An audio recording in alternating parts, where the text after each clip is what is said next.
canvis que estem observant a dia d'avui ja, tant aquí a les illes com a nivell de tot el planeta.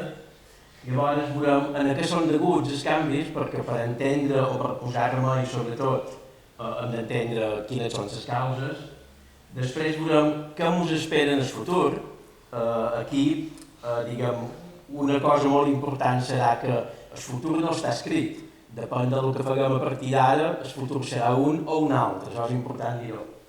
I a partir del que passem, veurem quins distints escenaris ens esperen.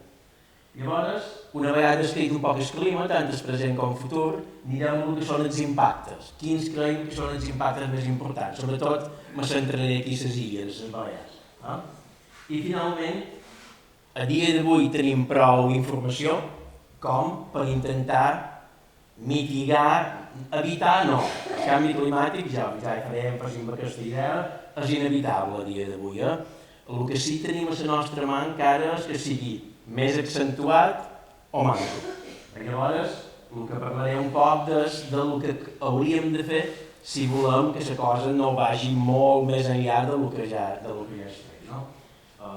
És el tema de la transició energètica, tots heu sentit parlar, un canvi en l'ús de l'energia, ho aniré dient a poc a poc. Això, no? Molt bé, canvi climàtic. A veure, mireu, aquesta gràfica és la temperatura mitjana de la Terra, no és de Balears, des de 1850 fins a dia d'avui, 150 anys de dades, diguem. I el 0 no és que siguin 0 graus, el 0 el posem com una referència a el que era la temperatura mitjana de la Terra durant els darrers segles. Llavors, què veiem? Que a finals del segle XIX encara se mantenia més o menys constant. Està clar que d'un any a un altre hi ha canvis, hi ha anys més freds i anys més calents, això ho sabem tots, però bueno, més fred o més calent, la mitjana se mantenia més o menys constant. La cosa va començar a canviar quan, a principi del segle XX, aquesta mitjana, al voltant de la qual hi ha els anys freds i calents, se m'ha preocupat. Aleshores, a dia d'avui, la temperatura de la Terra és de l'ordre d'un grau més alta del que era fa 150 anys. Estic parlant de dades, en principi parlaré tot de dades, no de suposicions. Això està mesurat en satèl·lits, en instruments, en tot, no? Això és la mitjana de la Terra. Passa el mateix en tota la Terra, en totes les regions o no? La resposta és que pràcticament sí, però no per igual. Hi ha regions, això és el canvi, el que ha augmentat la temperatura o el que ha disminuït a cada regió durant el segle XX. Hi ha regions que han disminuït, són aquests colors blaus d'aquí. Són canvis de corrents marines que hi ha hagut, que entenem perfectament per què han estat, però a la majoria de regions, si s'hi fixen, ha augmentat. És a dir, és un fenomen que afecta tota la Terra, però de manera diferent. Les regions més afectades són els pols. És a dir, aquí no hi ha les regions blanques, és que no hi ha prou dades per obtenir aquestes informacions. A l'Antàrtida no fa massa temps, no fa 100 anys que tenim dades. A l'Amazònia, aquí dintre tampoc tenim prou dades encara. Però si s'hi fixen en el pol nord de Canadà, nord de Sibèria, és allà on la temperatura puja més. Són i seran les regions més afectades de la Terra. Si estem parlant d'un grau de pujada de mitjana, aquí estem parlant de 2 i quasi 3 graus de pujada ja en el pol. Un altre paràmetre molt interessant és el nivell de la mà. I ara us diré per què. Això és el nivell de la mà, altra vegada hem posat la referència de 0 per tenir una referència, i el nivell de la mà, això són mil·límetres, si volen centímetres, li direm des de 0 i tindran centímetres. I el que veuen és que el nivell de la mà ha anat pujant també, primer més poc a poc, durant el segle XX pujava entre 1 i 2 mil·límetres cada any, però és que ara ja està pujant de sobre de 3 mil·límetres cada any. Insisteix que són dades, Nosaltres tenim instruments instal·lats aquí a Balears que estan registrant la mà cada any rere l'altre 3 mil·límetres més amunt. En aquests degudes a pujada del nivell de la mà, o que té que veure amb la temperatura, són dues coses. Una que és més coneguda i l'altra que no ho està. La més coneguda és que en pujar la temperatura, gels que sempre havien estat damunt dels continents se van fonent. I llavors aquesta aigua va parar a la mar. I llavors a la mar cada vegada tenim més aigua. I tenim més aigua, el nivell puja. L'altra cosa que no és tan coneguda és que a la mar, com tots els cossos, quan s'escalfen, dilata. I un líquid, com és la mar, si dilata, no dilatarà contra els continents. Senzillament s'aixeca, augmenta de volum. Per tant, són dos fenòmens, tots dos relacionats amb la temperatura, el que provoquen aquesta pujada de nivell de la mar, que també és continuada. Això és la mitjana de tot el planeta. A Balears passa el mateix, si fa no fa. Aquí, com que és una medició puntual, aquí tenim dades dels 3 aeroports, perquè és allà on AEMET, que és l'Agència Estatal de Meteorologia, és allà on té els instruments més precisos. Aquí tenim Palma, en vermell, Menorca en blau i Eivissa en verd. Fixin que d'un any a l'altre hi ha diferències a nivell planetari n'hi havia, però eren molt petites, perquè una banda fa més fred, l'altra més calor d'un any per l'altre, i d'un any per l'altre varia molt. És a dir, aquí d'un any per l'altre ja varia, però altra vegada, més important que aquestes pujades i baixades d'un any per l'altre, és aquesta tendència a anar cap amunt, continuada. De fet, si ho miréssim, per exemple, a Palma està augmentant de sobre de mig grau cada 10 anys. És a dir, que és una pujada bastant més accentuada que la que hi ha a nivell de tota la Terra, com a mitjana. No és perquè sigui Palma, la Mediterrània en general s'està escalfant més que la mitjana global.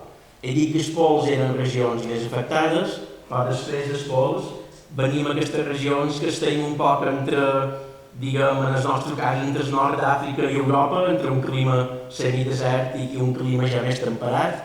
Els que estem en aquesta frontera és allà on estem patint un poc més també l'escalfament. És a dir, ara estem un poc entremig, anem a passar a poc a formar part del que serien els sistemes més africans. Ja ho veurem en el futur.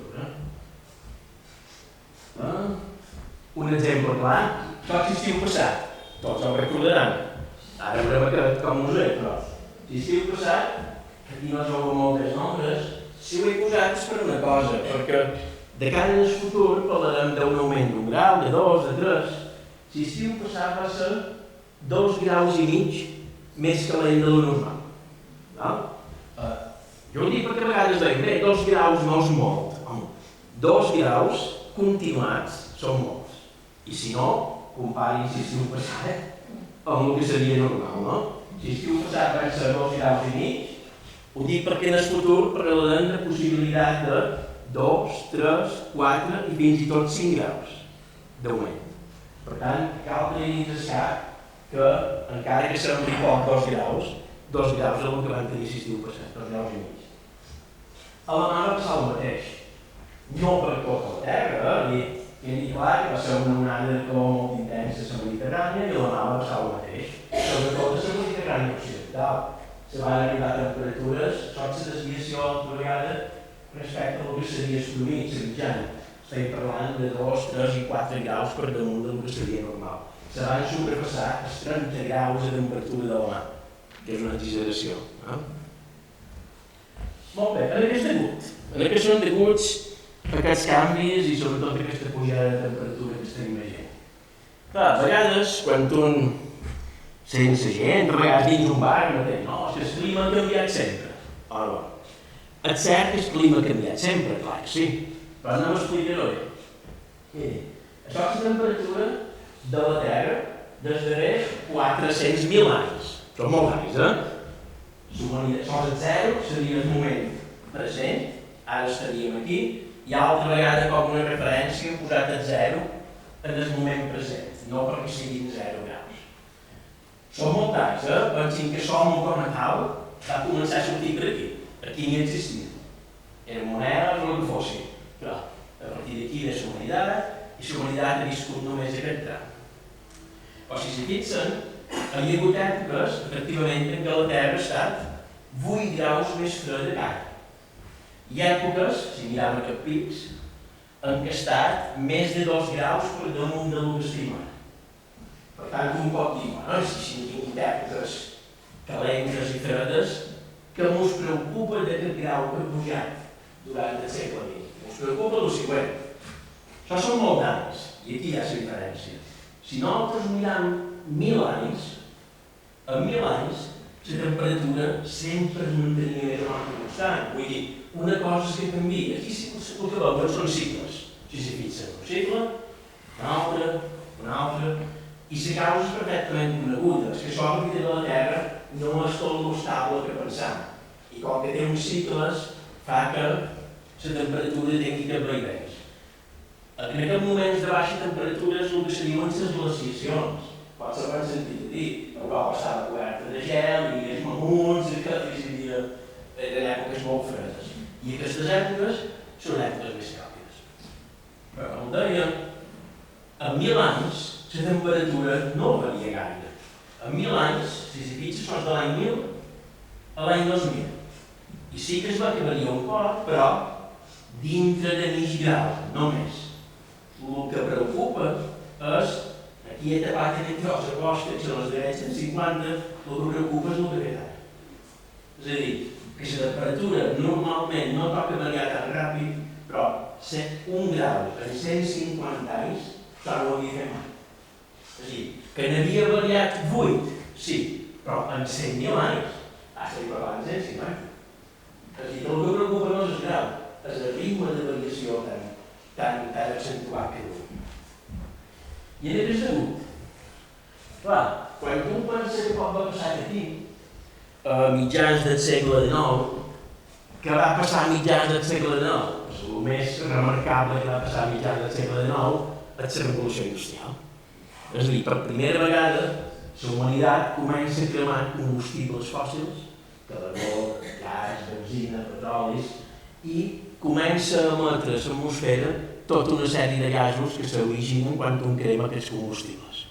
Llavors, quan un compara aquest gràfic amb les concentracions d'una sèrie de gasos a l'atmosfera, el paral·lelisme és que és clar, això poden ser 1000 anys, diòxid de carboni, pot ser un gas que els hi sona. Aleshores, se mantenia estable, arriba al segle XIX, se mos dispara. Ara diré que té que veure això amb l'escalera.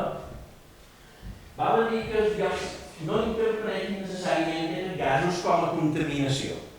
El diòxid de carboni és un gas, per exemple, que per la salut és inocu, no mos fa res, o respirant. Les plantes l'absorbeixen, de fet les plantes el necessiten per fabricar les fues i els fruits.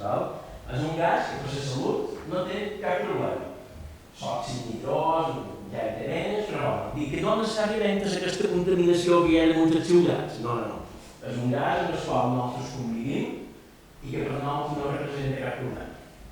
Ara bé, aquests gasos, que estic parlant aquí, tenen un efecte sobre el clima que és el següent. És el que se'n diu l'efecte hivernacle. Ja ho intentaré explicar perquè això és la base del canvi climàtic. Què és l'efecte hivernacle? No sé si hauran estat vostès dins un hivernacle de plantes. Per què s'ataca un hivernacle? Perquè dins tenen més escalfor les plantes. Un altre exemple que entendrà més bé encara, un cotxe aparcat en estiu amb els vidres tancats. Per què la temperatura de dins del cotxe és molt més alta que la de fora? Perquè el vidre del cotxe, igual que el plàstic de l'hivernacle, té una propietat.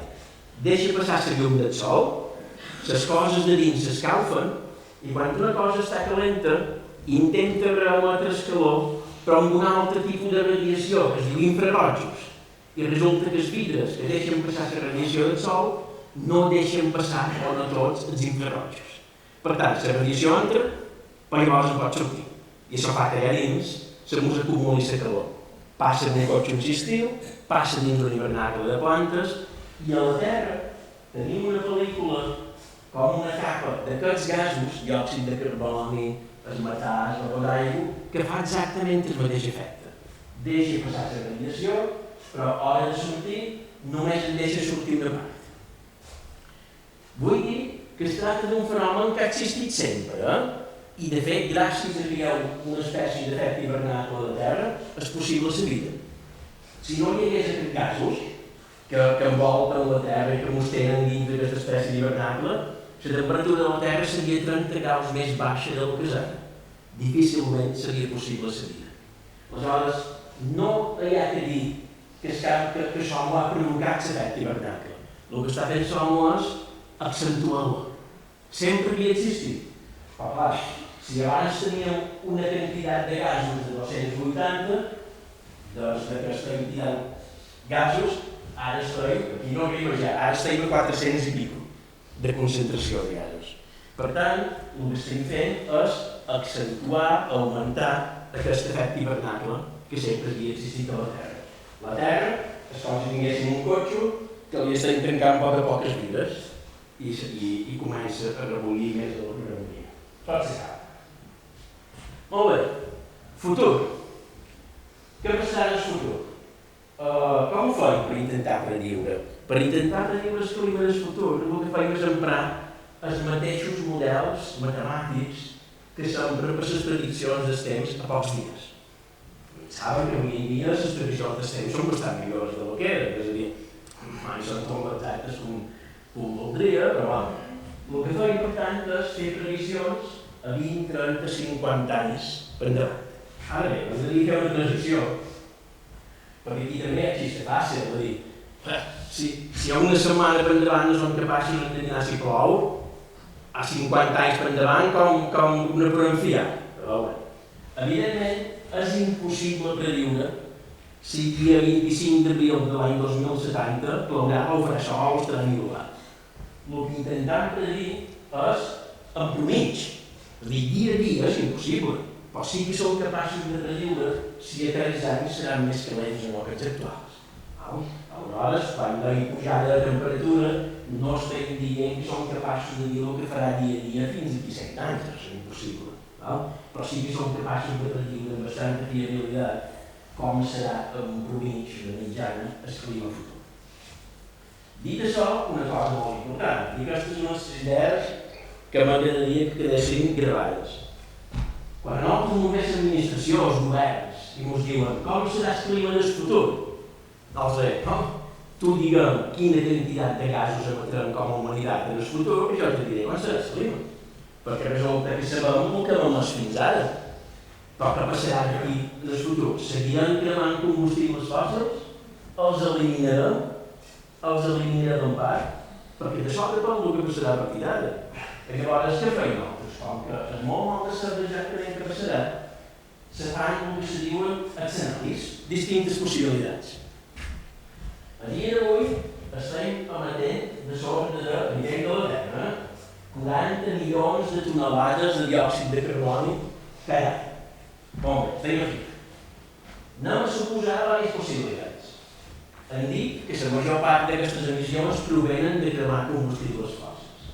Anem a suposar que anem reduint els combustibles fòssils i els anem substituint per una altra manera de generar energia. De manera que les emissions decauen ràpidament, o no ho fem tan ràpid, o ens tornem un cop més en faró, o no ens agraden gaire, o seguim augmentant com fins ara. Tot això són possibilitats. I nosaltres el que fem, com a científics, és per cadascuna d'aquestes possibilitats calcular quin serà el clima del futur. Per tant, si vostès me demanen quina temperatura tindrem d'aquí a 30 anys, ja els dic, depèn de si anem per aquí. Ja no els hi puc dir. El que sí, serveix aquesta informació és perquè com a humanitat decidim un poc cap on anar. Perquè el futur d'anar per aquí o per aquí és bastant diferent.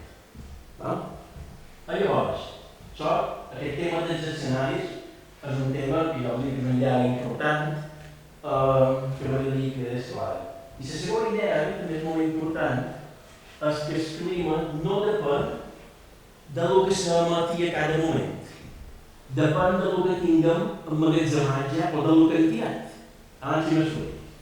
Un pot pensar que dir, demà deixant d'emetre una sola molècula de diòxid de carboni. Això vol dir que el canvi climàtic tornarà a greu? No, perquè el que hem tirat ja ho tenim aquí dalt. És molt important saber que si disminuïm les emissions no vol dir disminuir temperatura. L'únic que vol dir és que estarem augmentant els gasos atmosfèrics aquests, però més lentament. Però seguirà augmentant. Jo comparo una piscina. La piscina que hi va ser l'aigua. I dic, no, ara n'hi tiraré més poc a poc. N'hi tiraré més poc a poc, però n'hi que seguirà pujant. Enteneu?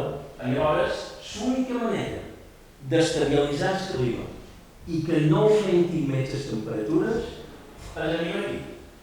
Emissions zero. Vol dir no augmentar més el que tenim aquí dalt. No és important. Un pot pensar, i si aconseguíssim les emissions zero, que no augmenti més d'aquí dalt, a poc se podria recuperar el clima que teníem abans. La resposta és que sí, però molt lentament. La Terra, els boscos, els oceans, anirien absorbint tot aquest excés de diòxid de carboni i altres gasos que han tirat, però molt lentament. Per absorbir el que han tirat fins ara, faríem falta entre 2 i 3.000 anys. O sigui que a una escala humana, ja ho veuran, ni nosaltres, ni els nens, ni els rebeners, ni... És a dir, que des del punt de vista nostre, hem de dir que el canvi climàtic, el que hem fet fins a dia d'avui, és irreversible, ja ho tenim. El que sí està en la nostra mà, com deia, és el que hem de retirar. Què més? I com us deia, per cada un d'aquests escenaris, nosaltres feim els càlculs i això són les concentracions, és igual, i això és el resultat. Un poc, això és la temperatura ara, altra vegada la mitjana de la Terra. Ha anat augmentant, hem augmentat de sobre d'un grau, i depèn d'aquests escenaris, com us deia abans, que seguim, la temperatura farà o així, o així, o així. Per exemple, si seguim aquest escenari de reduir dràsticament les emissions i ser pràcticament zero l'any 2050, aleshores, és aquesta copa blava, la temperatura efectivament ràpidament s'estabilitzaria. Ara estem a 1 grau, pujaria mig grau més i quedaria estable. En aquest supòsit d'una reducció dràstica de les emissions. En el segon escenari, diguem, en aquest, reduïm per no tan ràpid com aquest, aleshores seria aquesta corba. Tornaríem a estabilitzar el clima un poc més tard i un poc per davall dels 2 graus. I si seguim els altres escenaris, ho situaríem aquí. De manera que a finals de segle tindríem quasi 3, quasi 4 o quasi 5 graus de l'un. Això tot depèn, per tant, de quin d'aquests camins transitem com a humanitat. Però són mitjanes globals. A la Mediterrània és un poc més del que estic dient, perquè he dit que augmentava més. Aquí no ben arriba a 3, no ben arriba a 4, no ben arriba a 5. Si ho veiem en detall per la Mediterrània, superaríem els 3, 4 i els 5 en aquests escenaris. I el nivell de la mà també té distintes formes. Com per fer curt, ens situaríem entre mig metre i 1 metre d'augment, cap a finals de segle. Cap a finals de segle, espero que sigui augmentant, però no depèn del que farem, no? No s'ho vol anar més enllà de finals de segle perquè Déu sap com serem finals de segle com a humanitat, no? Però el manco intentant més les previsions per aquest segle XXI. Això són mitjans globals, però com us he dit, no tota la Terra serà el mateix. Mira, això són mapes que correspondrien a 1,5 graus, a 2 graus i a 4 graus d'augment de mitjana. Però clar, quan parlem de 2 graus de mitjana, en els pols, estem parlant de 6 o de 7. I quan parlem de 4 graus de mitjana a la Terra, en els pols, estem parlant de 9, 10, 12. La Mediterrània també, com deia, és una regió especialment calenteta. Vull dir que estaríem un poc per damunt, no com els pols, però sí que estaríem un poc per damunt de la mitjana. I aquests mapes són de pluja. A vegades se té una tendència errònia a pensar que farà més calor vol dir menys pluja. No és cert. Més calor vol dir més evaporació i més aigua que cau. El problema no cau. I resulta que quan tu mires mapes, allà on ara hi plou relativament poc, hi plourà més. I allà on ja hi plou bastant, hi plourà més. Es diu una intensificació del cicle de sang. Això s'ho coneixen les causes, no? Per tant, justament, colors blaus volen dir més pluja, bona part del planeta té més pluja, però justament la Mediterrània, que és una d'aquestes regions seques, les previsions són de que plogui menys. Després no ho especificaré com és. Tota aquesta informació fa 40 anys no se tenia, però ara ja fa anys que se té. Hi ha un panell, no sé si ho han sentit nomenar, es diu CIPCC, és el panell intergovernamental de canvi climàtic de Nacions Unides. agrupa milers de científics que fan feina sobre el tema i cada 5 o 6 anys treuen un informe de com està la situació. El darrer el van treure l'any 2001. 2001 sí que es va publicar a casa del 2022. Aquest és el recent i tot el que jo els he dit està explicat negre sobre blanc material. Vull dir, la informació la tenim. Jo no els he dit que mirin aquestes... No són maltrets els científics que no són digeribles, em costa jo i tot digerir-ho, però sí que fan uns resums, a més si sois en castellà, que diu resum per polítics. Dir, en paraules senzilles per intentar explicar el que està passant, no? Vull dir que la informació la tenim, Fins i tot si vostès naveguen per internet i van a la pàgina web de l'AEMET, l'Agència Estatal de Meteorologia, hi ha una banda que posa serveis climàtics i si busquegen i col·legien un poc, veuran les previsions climàtiques fins a final de segle, regió per regió. Vull dir que clicaran i d'aquí és Balears, Això són diferents escenaris climàtics, des de poques emissions fins a moltes emissions. Vull dir que temperatures, o que precipitació, vull dir que aquesta informació avui en dia la tenim. No podem dir que no tenim aquesta informació. Molt bé, això és un poc panorama en quant a clima. En quant a impactes, quins creiem que seran? Una primera cosa que també hi ha de dir, perquè també a vegades és erroni, és que hi haurà regions de la Terra que en sortiran beneficiades del canvi climàtic. El manco des del punt de vista climàtic, no tots seran desastres. Regions allà on fa molt de fred, allà on quasi no poden sembrar, si els hi puges 3 graus de temperatura, els sols seran fèrtils i sembraran i tindran molt més cuides, molt més cultius. Per tant, no és cert que tota la Terra sigui un desastre. Allà que se'n beneficiaran i allà que patiran. Ara bé, que se'n beneficien des del punt de vista climàtic no vol dir que el problema no sigui global. Vull dir, allà hi ha qualque país que pugui dir no, jo com que me'n beneficiaré, estic content que aquí no faig res. No la matisaré. Bé, com un exemple del que deia. Aleshores, com s'espera que variï la fertilitat de la terra, dels cultius. Europa. 3 mapes, perquè són 3 models diferents i en ciència a vegades hi ha incerteses, però no, si ho mirem un poc en fora, tots 3 ens diuen un poc el mateix. En el sud d'Europa hi ha una disminució de 60-70% de la fertilitat del sòl, mentre que en els països nòrdics hi ha un augment d'un 40 i un 50% de la fertilitat. Clar que sí. Tenen aigua Europa, la temperatura serà més elevada, no tenen que altres i cobreix cultius durant 3 mesos a l'any, per tant se'n beneficiaran. Vull dir que hi haurà països, com deia, beneficiats i altres perjudicats. Això vol dir que països podran estar ben tranquils. No, veure que no del tot. I ho intentaré explicar amb un exemple. Holanda, un país que té un problema sobretot perquè, com ja ho saben, bona part dels països, aquestes regions blaves, estan per davall del nivell de la mar, són molt baixos. Per què no se'ls neguen? Perquè tenen tot un sistema de dics construïts que contenen la mar. En el moment de nivell de la mar, aquesta gent el que haurà de fer, ja ho està fent, és augmentar l'alçada de tots els dics, perquè si no la mar els hi entra. Estem parlant d'una inversió de mils i mils de milions d'euros.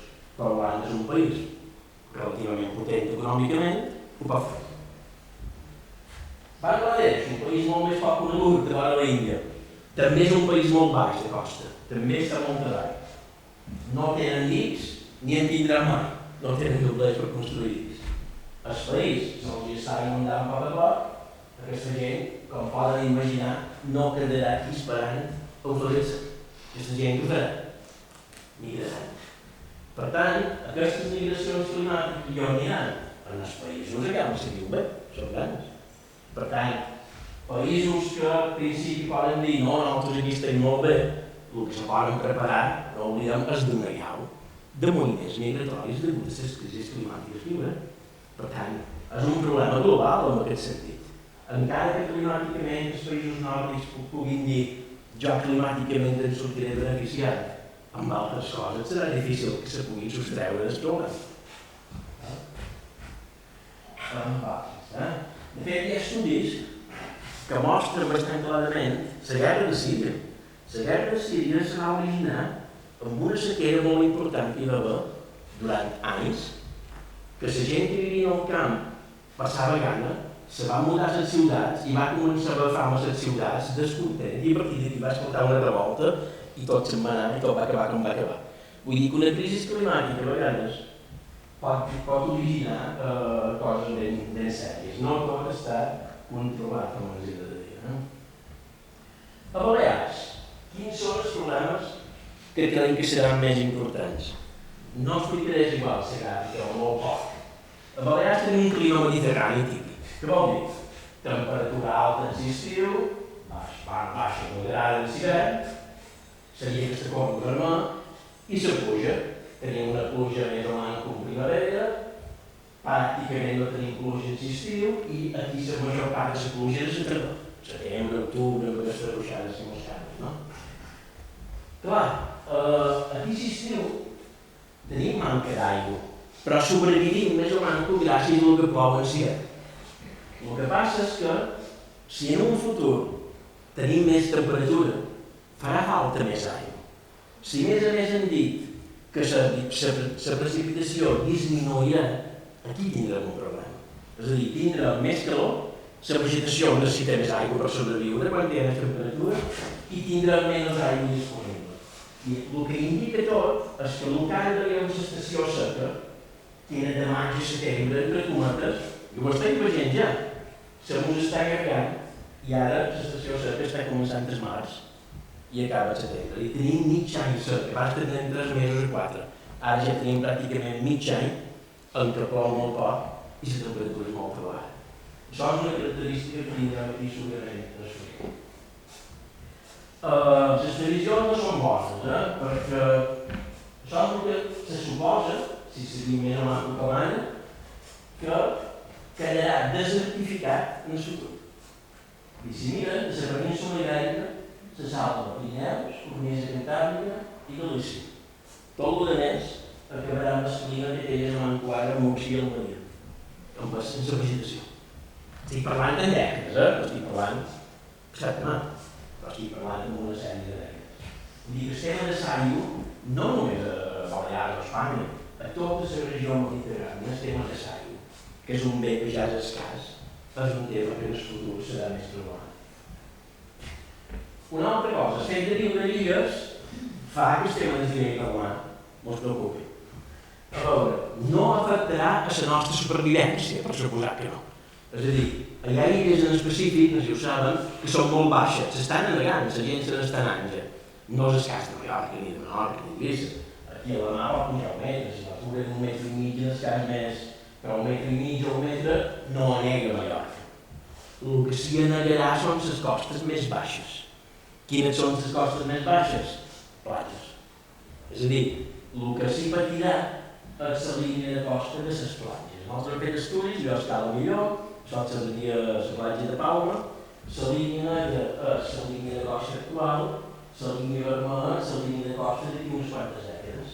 La perd crec que és un 60% de la superfície de la platja. Això és dramàtic? Per la supervivència no, per l'economia és una altra història, perquè aquí seguim vivint encara en turisme que bàsicament ve per aquestes coses, per tant aquí podem tenir un problema. Més coses, ecosistemes marins. De fet, moltes espècies de vegetació, tant terrestre com marina, s'hauran de o adaptar o desaparèixer i en vindran unes altres de més resistents a la temperatura i a la sequera, no? I els peixos poden ser diferents, els peixos, de fet, ja estan migrant, és a dir, els pescadors de l'Atlàntic cada vegada pesquen un poc més amunt, perquè els peixos sempre cerquen la seva temperatura, i la temperatura que abans aquí eren, jo què sé, 15 graus, ara resulta que és més amunt i se va movent dins la latitud. Mediterrani és un mar tancat i més a més hi ha espècies que no poden migrar. Saben que un element fonamental de la Posidònia, dels ecosistemes que tenim aquí, i en quant a la Posidònia, una cosa és important, que pugi la temperatura a 3 graus o 4 en hivern no li farà absolutament res, al contrari, no li farà més que bé, per cometes, viurà més còmode. Ara, la Posidònia una cosa, quan l'aigua està per damunt de 28 graus, comencen a morir peixos. Pocs, però moren, I això passava, això són els darrers 30 anys d'ara, això és hivern, estiu, i com que estiu, m'ho anava per damunt de 28. Però això passava una vegada cada 5 o 10 anys i després morien un quart de peixos de Posidònia, però després 5 o 10 anys se recuperava i no hi havia problema. El problema està en que si en el futur si la temperatura de l'aigua puja 2 o 3 graus, el gràfic ja no serà aquest, serà aquest. És a dir, cada estiu tindrem 3 setmanes un mes de temperatura de l'aigua per damunt dels 28 graus. Que vol dir que moriran peixos de Posidònia cada estiu, sense possibilitat de recuperar-se d'un estiu a l'altre. És difícil de dir, perquè en biologia les coses són molt complicades i a vegades hi ha adaptacions com no s'espera i coses així, no? Però hi ha una possibilitat no gens petita de que en 30 anys o 40 la Posidònia que ara tenim voltant de les illes desapareix. I si desapareix la Posidònia, desapareixen els ecosistemes, desapareix la transferència de les aigües, desapareixen un munt de coses. Anem a pensar que no, perquè ja us dic, la biologia a vegades dona sorpreses, però bueno, és una cosa que s'haurà d'estar atent, perquè això sí que seria també un impacte important. Bueno, un altre tema de salut, que a vegades se'n parla poc, el tema de salut. Dades de l'estiu passat n'hi comença a veure, però no les tenim dins el cap. Un altre estiu anterior que era molt calent va ser 2003, no sé si recordaran, però fa molt de temps, 2003. Més a França que aquí, quasi. 2003 hi va haver 70.000 morts per tsunami de calor. Evidentment no es moren les persones sanes, es moren les persones vulnerables, és a dir, gent que té problemes circulatoris, problemes cardíacs. Aquesta gent és la gent més vulnerable davant d'aquest canvi. En el futur s'espera que passi. Si estiu passat, ja us dic, i comença a badar. D'això estàvem parlant, no me'n record, però a nivell d'Espanya, però en quant de mils, en quant de mils. Perquè és molt bon fer comparar, un compara les morts que hi ha hagut un any de sequera amb un any normal i el que és un pic. Això és una cosa, per exemple. I l'altra, el fet de viure aquí també tindrà un petit problema. I és que vostès saben que hi ha malalties que les transmeten mosquits. Mosquits que fins ara no arribaven perquè aquí feia massa fred, entre cometes. Aquests mosquits s'han començat a gregar. Ja tenim els mosquitips, moscat tigre, que en tenim d'altres. N'hi ha que transmeten malalties com malària i dengue i no sé què del Nil i no sé què. S'estan començant a veure casos. A mesura que la augmenti, aquests animalets se trobaran més còmodes aquí i segurament, com deia, passarem a formar part de l'oceà Res, Nord d'Àfrica, en aquest sentit climàtic. Doncs això són coses que possiblement succeeixen.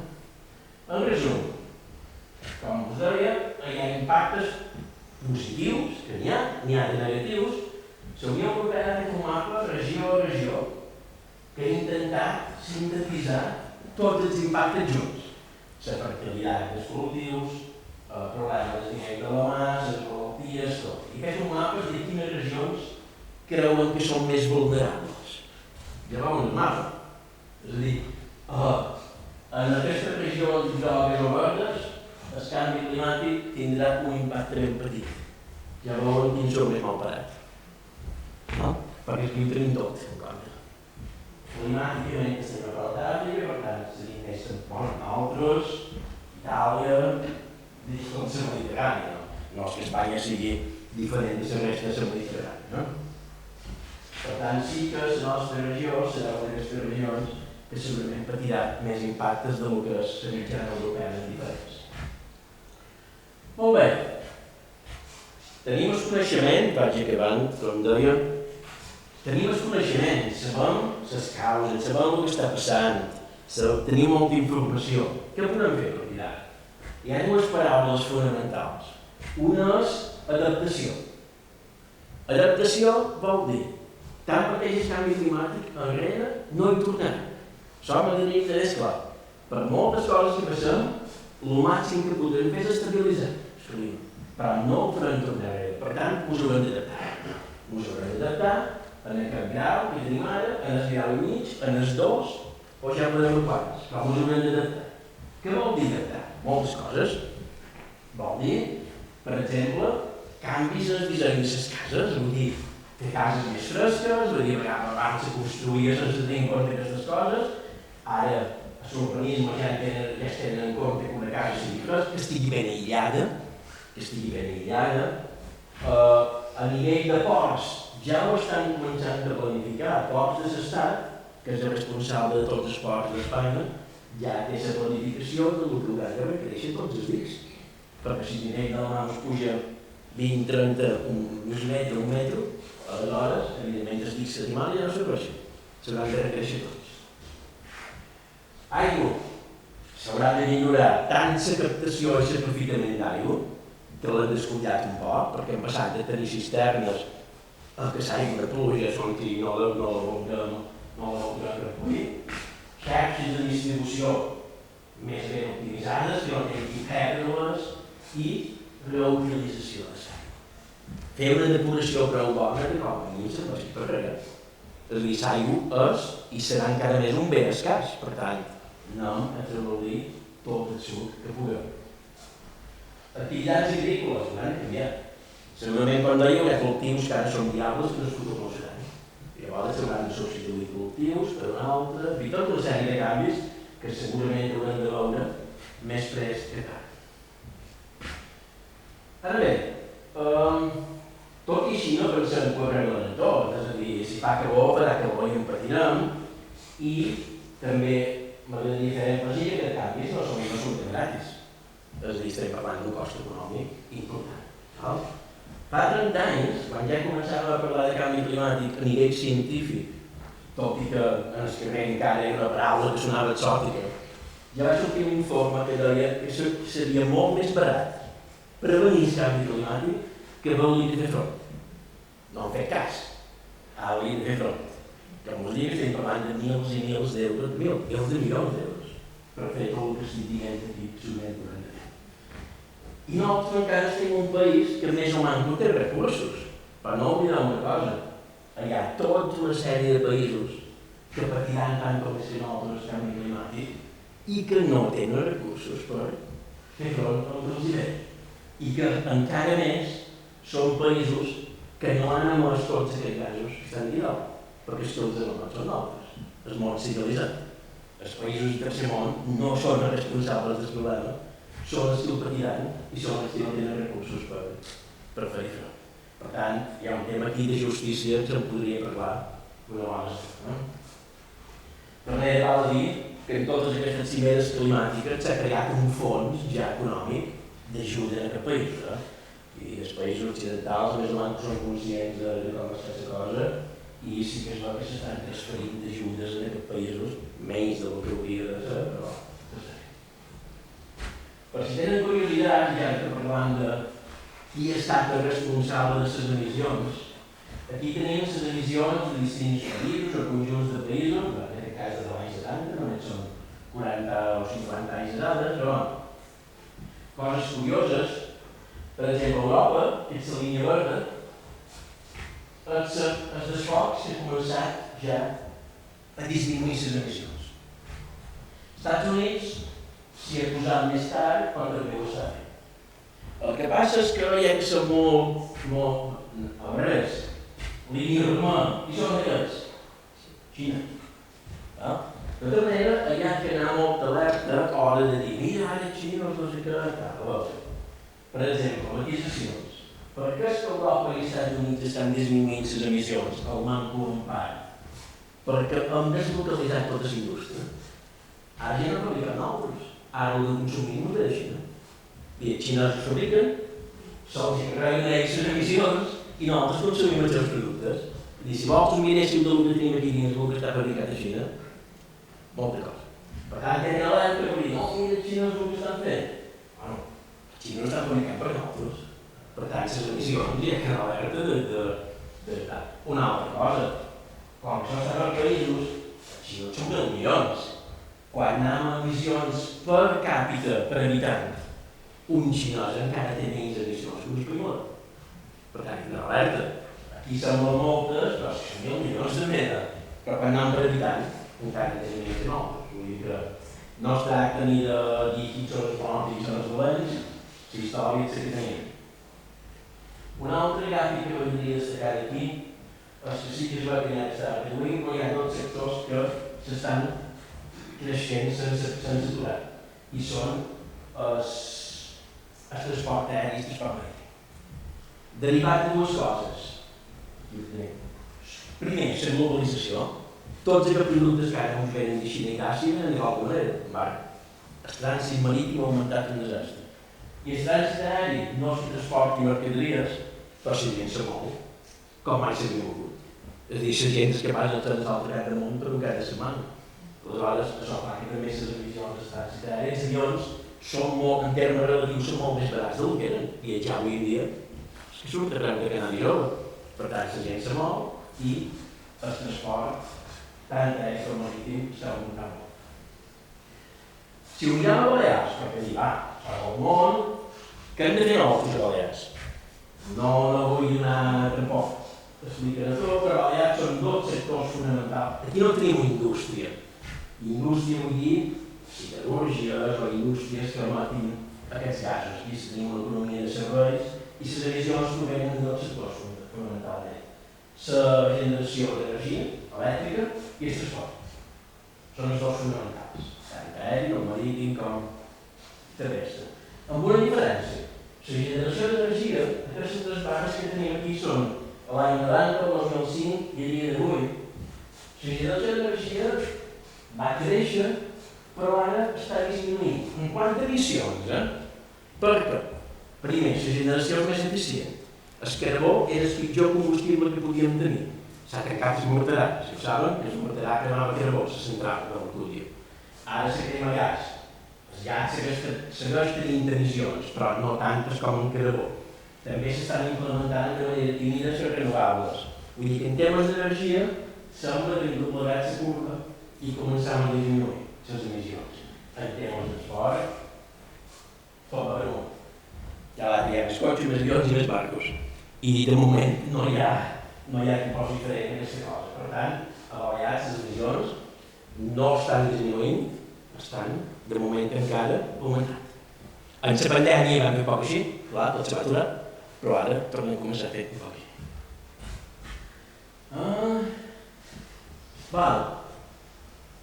Sí, què hauríem de fer, però, davant d'aquest panorama? En temes de transport, una cosa fonamental, i no té solució definitiva per un parlaré, que una cosa fonamental serà electrificar el transport terrestre. És a dir, que tot el transport terrestre sigui elèctric, cotxes, trens, busos, el que sigui, no? Elèctric, vol dir bateries i tal. Després en parlaré, Transport aeri, de moment no se veu la possibilitat d'avions elèctrics. Per tant, aquí tenim un problema, l'únic que podem fer és intentar volar el menys possible. Per exemple, si ho saben, França ha prohibit els vols, o està a punt de prohibir, entre ciutats que estiguin a menys de 250 quilòmetres. És a dir, volar de València a Barcelona, per dir una cosa, França ho prohibirà, crec. O sigui que l'avió sigui per distàncies llargues, però no per distàncies curtes. Una altra cosa serien canvis de mobilitat. Intentem moure el menys possible, si ens movem que sigui transport públic i que sigui d'una manera el més sostenible possible. Aquí hi ha molta cosa, és disseny urbanístic també, perquè, clar, si un té una Mallorca allà on urbanitzant tot això rusta, això vol dir mobilitat per motivar. En canvi, uns pobles més concentrats vol dir que la mobilitat no és tan necessària. Tu per anar a comprar vas a peu de cada a la botiga. Si vius a no ser en punyetes, has de fer cotxe segur. És a dir, que l'urbanisme està molt lligat en els temes de mobilitat. I en quant a energia, clar, generar l'electricitat per renovables, evidentment, electrificar els cotxes i seguir generant l'electricitat amb carbó, gas o fuel, en aquest sentit. Perquè el que guanyam per una banda per l'altra. Per tant, electrificar els cotxes té sentit si l'electricitat que empram per carregar les bateries se genera una energia renovable, si no, no té cap sentit. També s'està fent, i s'ha de fer, millorar l'eficiència energètica. Què vol dir millorar l'eficiència? fer el mateix amb menys energia. Els motors cada vegada ho fan, són més eficients. En el cas d'una casa, què vol dir? Millorar l'eficiència. Aïllar-la bé, perquè hem de tenir menys calefacció en l'hivern i menys aire condicionat existint. Això és millorar l'eficiència i disminuir d'aquesta manera la demanda. No? Totes això són coses que, tanmateix, més pres que tard, no aniran cap aquí. De fet, ja s'estan fent moltes coses. No? Sobre el concepte d'emergència climàtica, ara m'agradaria dir-ho. Què vol dir això d'emergència? Perquè vols que estem en una emergència climàtica. A veure, no vol dir que en 10 anys hem de veure un cataclisme climàtic. El que vol dir l'emergència és el següent, que gràfic és il·lustratiu. Jo els he dit que el clima del futur depèn no del que tirem a cada moment, del que tinguem acumulat aquí dalt. El que vol dir l'emergència és que si volem que, per exemple, no passar 1,5 graus d'augment, de moment hem tirat totes aquestes emissions. En el moment que tirem aquest procés del pastís, cap amunt, s'haurà acabat, ja no hi serà més. Per tant, el que feixem a partir d'ara compta, clar que sí, el que feixem en aquesta dècada compta. Si en aquesta dècada seguim com estem fent fins ara, a l'any 2030 ens haurem menjat aquest tros de pastís. A l'any 2030 ja serà impossible baixar d'1,5. I després, si seguim, serà impossible baixar d'1,7 i de 2. Per tant, l'emergència prové que ja a dia d'avui tot el que baixem és important. És a dir, és important perquè vol dir baixar o no augmentar tan ràpid les concentracions de gasos que tenim a l'atmosfera. Aquesta és l'emergència. No és que en 7 o 8 anys el clima hagi de ser catastròfic. No. El clima del futur serà problemàtic. L'emergència prové que estem fent tard. És un problema que a nivell científic el vam posar en la taula fa 30 o 40 anys i ara comença a haver un poc la por que era cert que us deia, però és que ara ja ben tard. I com més tard ens hi posem, més dràstiques hauran de ser les mesures, si volem que la cosa no vagi més. Sabeu que estarem al gràfic. Sabeu que aquí, més que res és gràfic, tenim una llei de canvi climàtic que planteja uns objectius perquè vegin el canvi que ha de suposar. Això són les emissions de les línies balears de l'any 90 i l'any 2007 o 2008, disminució, això és per aquí, després un augment, i el que hauríem de fer, si volem no passar d'1,5 o 2 graus, és que les emissions siguin un 40% més petites a l'any 2030 i un 90% més petites al 2050. Això és l'objectiu d'aquesta llei. I això és el que hauríem de fer si volem transitar per un d'aquests escenaris que ens asseguren que no passaríem d'1,5 o de 2 graus en el futur. Com? Tampoc vull explicar tot. El més barat i el més efectiu a dia d'avui és implementar energia solar i eòlica.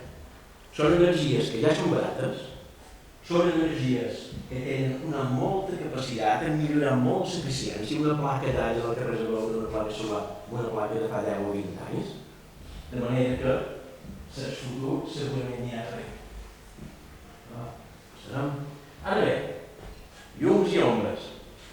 Pot semblar, sí, que s'hi posaran plaques i molins i tot anirà bé i tal. No està tot tan clar, com està greu. No és més optimista, però no és tot tan clar. Hi ha una sèrie de reptes. Primer, tecnològics. Com que ara venim empreses, resulta que la xarxa de distribució que tenim, elèctrica, està pensada per tenir 3 o 4 centrals grosses i a partir d'aquí distribuir l'electricitat. Però no està pensada per aquests petits parcs fotovoltaics que ara neixen aquí, aquí i aquí. De manera que tota la xarxa de distribució s'haurà d'adaptar. I això no es fa en 2 dies. Però, és possible, és possible. Una altra cosa és que la fotovoltaica, vostès saben que genera de dia, però de nit no genera. Per tant, o s'han de tenir bateries molt grans a qualque banda, que emmagatzemin de dia i tornin l'energia de nit, o s'ha d'apostar per una energia molt nova, que encara no està molt clar com anirà, que és aquest famós hidrogen verd, si no heu sentit parlar, hi ha una planta ja a Lloseta, la cimentera, que hi havia a Lloseta, ara fa hidrogen verd. Què és hidrogen verd? Molt ràpidament. L'aigua és hidrogen i oxigen, 2 elements només. Amb l'electricitat se poden separar l'hidrogen de l'oxigen, una a cada banda. I quan després se tornen, i se fa com una bateria, aquí tenc hidrogen i aquí tenc oxigen. I quan els posem en contacte amb un fil, doncs dona energia, tornem a generar energia. Si no ens separem l'hidrogen de l'oxigen amb plaques solars, el que tindrem és una gran bateria, una espècie de gran bateria, que als vespres, o quan sigui, la podrem emprar. És una idea bona, el problema és que és molt nou. I l'hidrogen està molt bé, però per exemple l'hidrogen és explosiu. Vull dir, s'han de fer molt bé les coses perquè no hi hagi un desgavell. Per tant, s'estan fent feina, molta feina en totes aquestes coses, que com que ens hi hem posat en presses, encara no estem en disposició de dir que serà el millor, no? Després, vehicles elèctrics molt va ser millor, però han de tenir una xarxa de càrrega. Si un no pot ficar dins la cotxeria que seu i carregador està molt bé, però si gent que viu un bloc de pisos i... Són reptes tecnològics que hi ha encara que no s'han resolt, no? Què més? Un cost paisatgístic. Sabeu que hi ha tota una polèmica és pels parcs fotovoltaics en sòl rústic. Què passa? S'han fet càlculs i la gent a vegades diu no, i el primer damunt teulades i naus industrials i no sé què. Sí, o s'han fet càlculs i fins i tot emprant tots els poliesportius, naus industrials i tot, bastaria per un 30% de l'electricitat que hem de menester les illes. Salt de 70 l'hem de pregar al cabana. O molins o en plaques, si volem ser renovable al 100%. Per tant, ens agrada dir no, segurament que l'hem d'emprar sol rústic.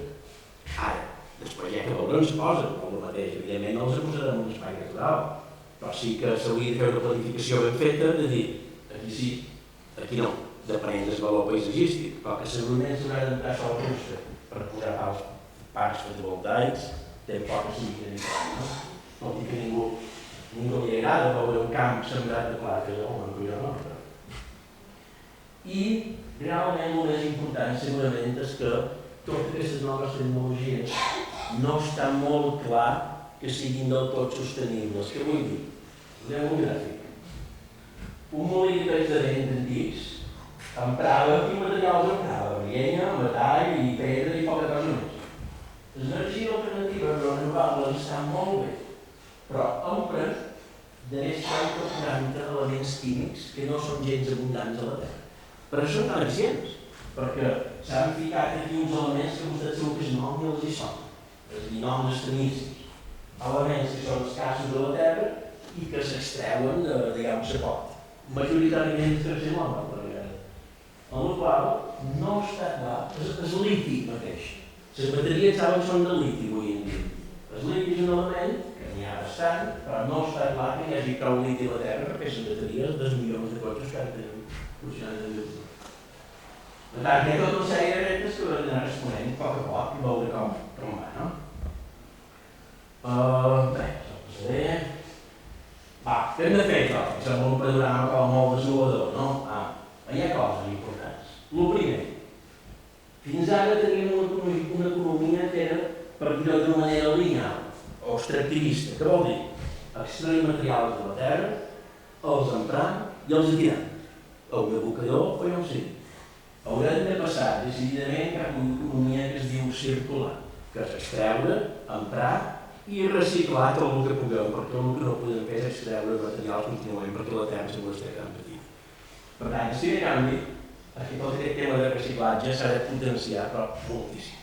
I no estic dient només plàstic i paper, estic dient que un mòbil, quan acaba la seva vida útil, se desensambli i s'aprofiti els components per fer nous mòbils.